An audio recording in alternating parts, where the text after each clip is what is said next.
Hello friends, in previous video we have learned about arrays and now in this video we will learn about arrays and objects. So arrays are the objects. Arrays are a special type of objects. The type of operator returns object for arrays in JavaScript, but JavaScript arrays are best described as arrays. So arrays use numbers to access its elements as we have discussed before.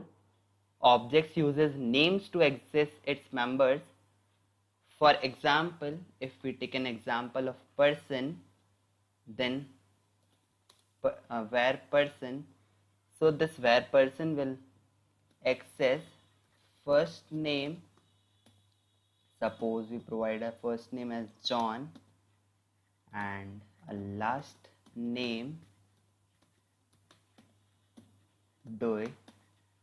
So these are the two values that our object person have, and if we want to access John, then we have to use the name of the particular.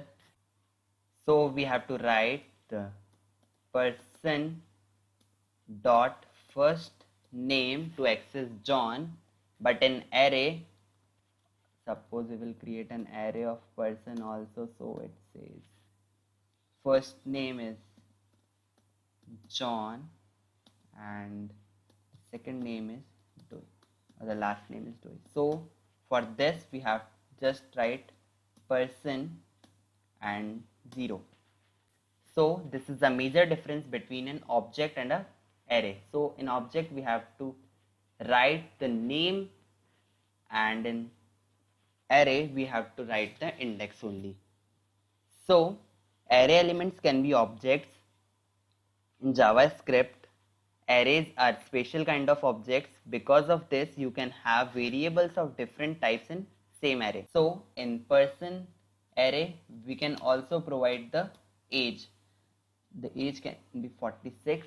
So our array person can hold a string and a numeric number 46 also, because it can hold any type of variables.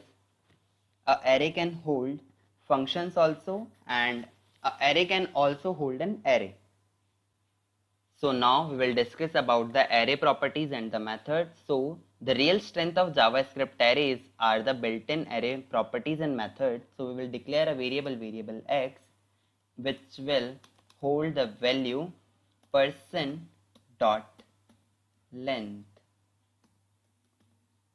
This person dot length will return the length of the array person. Our length of array person is 3, so variable x will store 3. So now we will declare a variable y, which has person dot sort, and the sort function or sort method sorts the arrays. Array methods are covered in next video, and I will upload the video soon. The length property of an array returns the length of an array. So if we create a new array, suppose fruits, and this has some values, suppose banana, orange, apple, and suppose mango. So our fruits array has 4 values. So now we can find out the length of the array fruits that we have created. So this fruit dot length will be used to find out the real length of the array. So now we will learn how to access the first array element. So to access the first array element, we have to declare a variable first, and this will hold fruits, the name of array, and the index.